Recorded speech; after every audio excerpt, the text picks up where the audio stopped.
Morning everyone. It's Friday the 6th of June 2014. Just want to keep you updated and just tell a few things that have happened that I've heard of. First one is, there is no update yet on the condition of the little baby in Atlanta, Georgia who got stun grenaded in the face.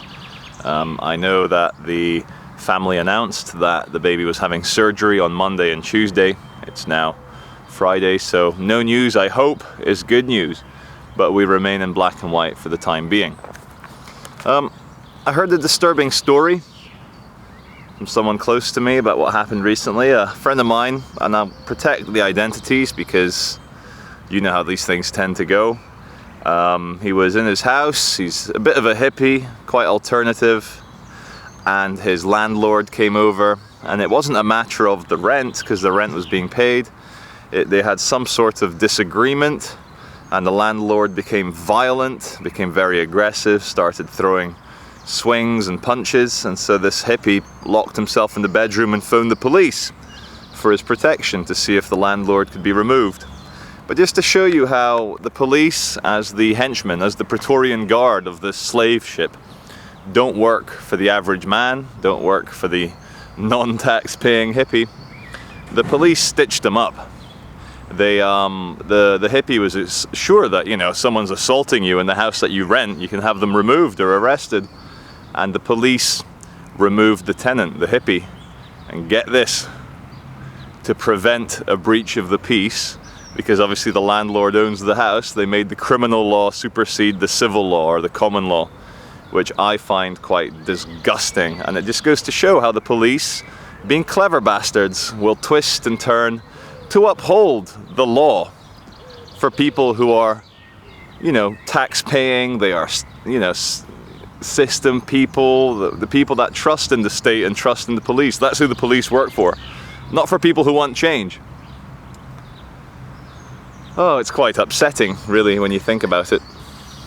And the other point, which is the most important point recently, I've befriended one of my neighbors, a very gentle guy in his 50s, whose son is currently rotting in jail on a 35-year life sentence for murder.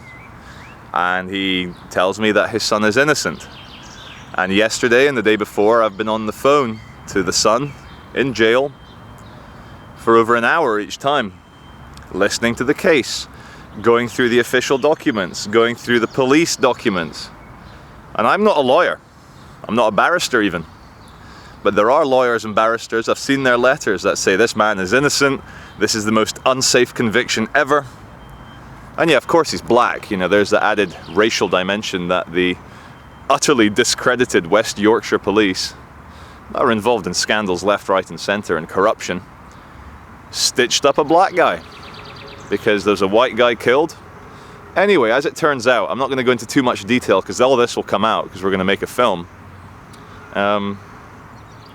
There's proof, evidence, you know, actual evidence that this man was 4 miles away from the murder, and this stuff wasn't shown in court because, get this, ladies and gentlemen, get this. The first solicitor, don't know how the police did this one, the first solicitor that was there defending this guy, the black guy, was a former policeman, an ex-policeman. And a lot of evidence that could have saved him wasn't shown to the jury by this ex-policeman solicitor. And they have a letter proving from him that he had to admit, he had to disclose he's a former policeman. Which takes me on nicely to the angry fake cop incident that I suffered a couple of weeks ago in central Manchester. The police, I reported it to the police. You know, there's probably still a part of me deep in my heart that is still programmed, is still brainwashed from childhood, from playing with police Lego sets, from seeing, you know, friendly cops on Sesame Street or in cartoons. And, you know, teachers telling you, oh, if you've got a problem, call the police, you know, they're there to protect you. And so, you know, like, this guy, the angry fake cop, assaulted me, he attacked me, he used violence, he convinced me at the time that he was a policeman. These are all serious crimes. Serious crimes, especially the convincing someone you're a policeman and using violence when you're not. And it's been over 2 weeks. I've had the information about who this guy is leaked to me. He's meant to be a medic working for a company called Team Medics. And his boss is a man called Alex Gardner, who, get this, is a former policeman. And I'm not saying, I don't have evidence right now that Greater Manchester Police are being corrupt and are not taking this case seriously because they don't want to upset one of their co-cult members, because like the police are a cult. It's a violence cult wearing that strange black and white Freemason weird checkerboard pattern. It's a cult. And once you're in the pigs, you're always in the pigs, eh? And if you ever want to see an amazing film starring Al Pacino from the 70s or early 80s, look up Serpico, S-E-R-P-I-C-O, Serpico. I think it's based in New York, and Al Pacino is a honest policeman, not interested in money, doesn't like luxury, doesn't like cocaine, and he just wants to do fucking justice, you know, help people. And he gets absolutely shafted by the cult because, you know, you're meant to be, once you're in the pigs, you're a pig. And as we have all read Animal Farm, pigs stick together and, you know, take advantage of the other animals. It's a violence cult. It's a black uniformed fascist violence cult. That's how I see it. Anyway, so the sergeant that took my statement at Bootle Street Police Station, you know, everyone's very friendly, that's all happening. Gave my statement over a week ago, and so I got information leaked to me by an ex-paramedic that worked with this medic that assaulted me.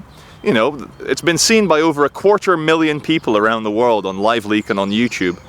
And so everyone's seen it. I know who he is, the police know who he is, but they've not done anything yet. And let me just ask the question to the viewer. If any of you guys are hippies or alternative people or non-taxpayers or low-income people, if any of you had started pushing around a cameraman on a public street using violence, trying to twist his arm around, at the same time as convincing the man that you're a police officer and that he's liable for arrest, trust me, you'd still be in jail right now on remand. You'd be in jail awaiting trial. But, oh yeah, one final story. A friend of mine went along to the Lee Rigby one-year memorial thing in Manchester Piccadilly Gardens, and there was a kind of big far-right element there. You know, English Defence League and Britain First, the kind of far-right, racist, nationalist, patriotic, English and British people. And these two friends of mine were there, they were filming, and in full view of the police, some angry far-right people come up to them, start pushing them, threatening violence, doing that kind of fake punch, you know, where they threaten to punch you. In full view of the police. Police did nothing. And these two cameramen went up to the police and said, "Did you see that?" The police said, yeah, carry on, we're not going to act, we're not going to cause any trouble. And it's just basically one rule for some, another rule for others. And a massive complaint I have, you know, you saw the uncut video that I posted in its own right, standalone video, angry fake cop attacks me on a public street. At the end of that video, when the real police turn up, I'm like, will I be treated like a normal member of the public? Will you treat me like everyone else? And of course, the answer is no. They didn't take a statement from me. They did not listen when I was very clearly on the video saying that man who you saw assaulting me was claiming to be a policeman. They did not take that seriously. They did not take a statement from the man or ask him to identify himself. And that's it. They just made me leave. Like a naughty schoolboy, you know, they're causing trouble. Because look, the anti-fracking people here in Britain, they're having all their charges. There's no convictions. The courts are throwing out case after case of violent police brutally assaulting people with a social conscience, trying to arrest them for aggravated trespass, assault on a police officer for resisting arrest, or obstruction of a public highway. And the magistrates, the courts, the judges are throwing these cases out because the police are not the law. They are not the judiciary. They are merely the uniformed thugs that are there meant to catch burglars, rapists, and murderers, which, fair enough. Catch the burglars, racists. So racists, rapists, good, yeah, all of them. And murderers. But the police do not work for the non-taxpayer. They do not work for the people who want change. Because ultimately, the police are the same as Roman centurions 2,000 years ago, killing native Germans, you know, for the glory of Rome. And they do it for the glory of Britannia, for the glory of the Queen. And like in Northern Ireland we saw, the Royal Ulster Constabulary used to have a crown, royal, they, you know, the Irish, the IRA, the kind of Catholic population, that didn't sit right with them. And so now it's called the Police Service of Northern Ireland. And my personal recommendation, if we are to be a civilized European country in the 21st century, let's get the Disney off our police. And let's just start calling them the police service of Britain, the police service of England, of Scotland.